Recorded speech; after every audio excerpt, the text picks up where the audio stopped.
Bien, el mes de julio le hemos contado que fue el mes más caluroso en la región metropolitana en los últimos 72 años. Para el trimestre agosto-octubre también se esperan temperaturas máximas por sobre lo normal. De hecho, ayer tuvimos 28 grados, hoy también se anuncia una máxima de 27 en la región metropolitana. Bueno, vamos a conversar de este tema con el investigador del Centro de Ciencia del Clima y la Resiliencia, Juan Pablo Boissier. Gracias por el contacto, Juan Pablo, muy amable. Buenos días.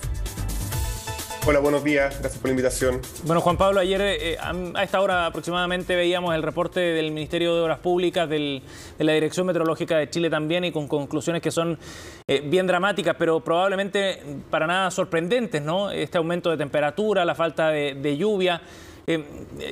Aunque parezca un poco obvio vincularlo al cambio climático, ¿qué es lo que está ocurriendo, Juan Pablo? ¿Esto tiene que ver con algo puntual, con un año puntual como fue el 2019, o ya estamos viendo los efectos nada más de ese cambio estructural?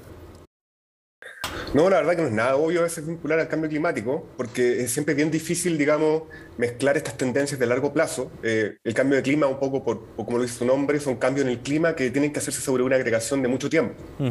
Así que no es tan evidente. Ahora es bien impresionante que al menos tengamos años continuos en que vemos una vez más déficit bien importante en Chile.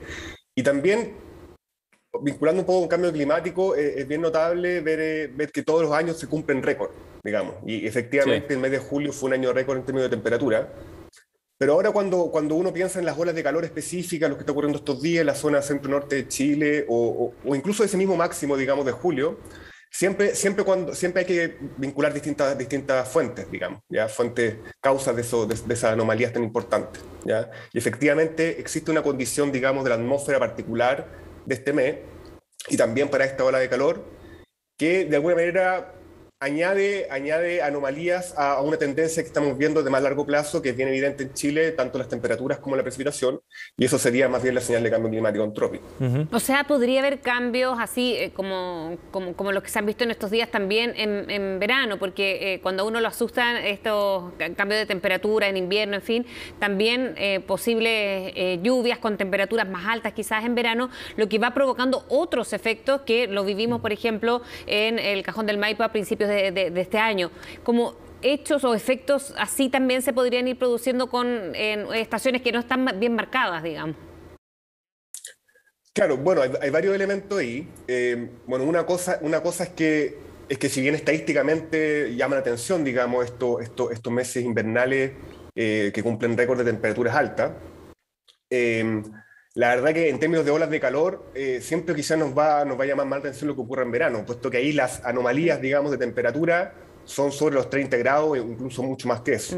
¿Ya? Entonces ahí ya entran problemas de salud importantes.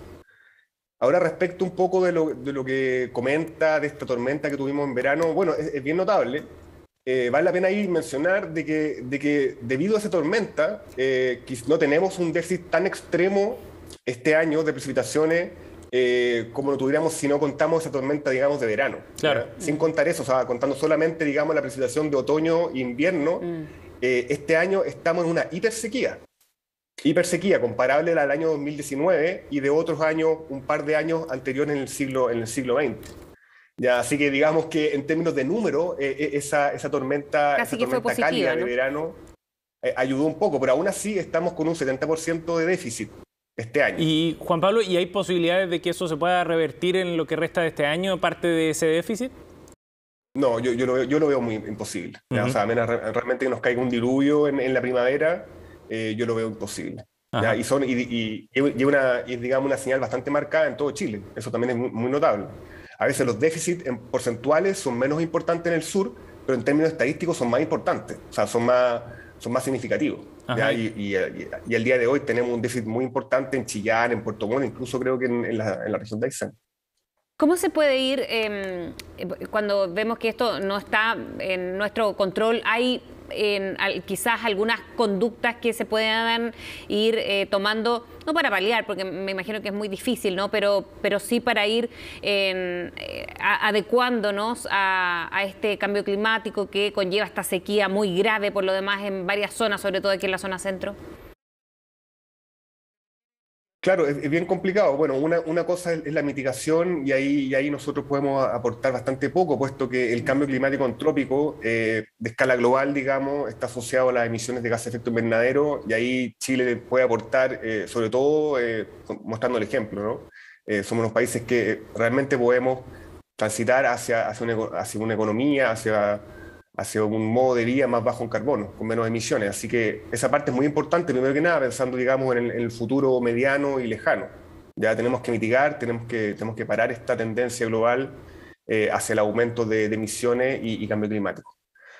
Ahora, el tema de la adaptación, bueno, yo no soy muy experto en esa área, pero efectivamente tenemos el problema de la sequía. Ahora, nosotros siempre ponemos el punto de que la mega sequía, este periodo particularmente seco, tiene componentes naturales y tiene componentes de cambio climático. ¿Ya? Así que digamos que la realidad de ahora pensamos que puede revertirse en las próximas décadas. No sabemos exactamente cuándo va a parar la mega sequía, pero debiera revertirse. ¿Ya? Y ahí, claro, bueno, de todas maneras está la señal de cambio climático por detrás. Esta tendencia hacia un clima más seco es muy potente y va a seguir en el futuro. Y por supuesto hay que tomar medidas de adaptación a ello. Eso tiene que ver con cómo usamos el agua, por ejemplo. Juan Pablo, claro, es una quizás de las consecuencias inmediatas. ¿Cómo podría ir cambiando en la fisonomía de nuestro país respecto a eso? Lo pregunto por que se habla de un Santiago, por ejemplo, una cuenca muy seca y mucho, no sé si mucho, pero han aparecido algunas reflexiones de que podría ir pareciéndose, no sé, al Valle del Elqui, conservando las proporciones geográficas, ¿no? Pero así de seco se puede ir moviendo nuestro país en lo largo que tiene su territorio.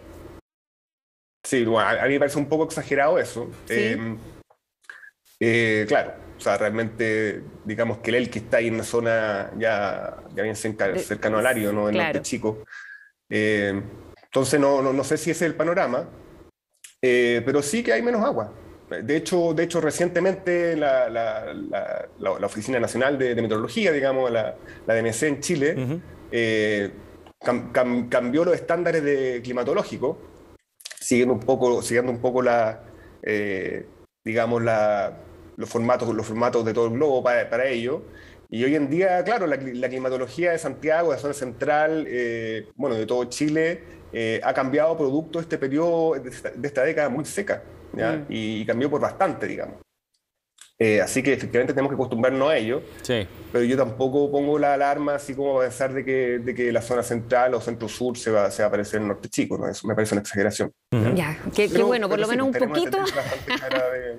En algo tranquilizador. Algo tranquilizador, sí. Aunque de todas maneras la situación evidentemente que reviste de toda urgencia. Juan Pablo, gracias por conversar con nosotros esta mañana, muy amable. Buenos días. Muchas gracias por la invitación. Nos vemos.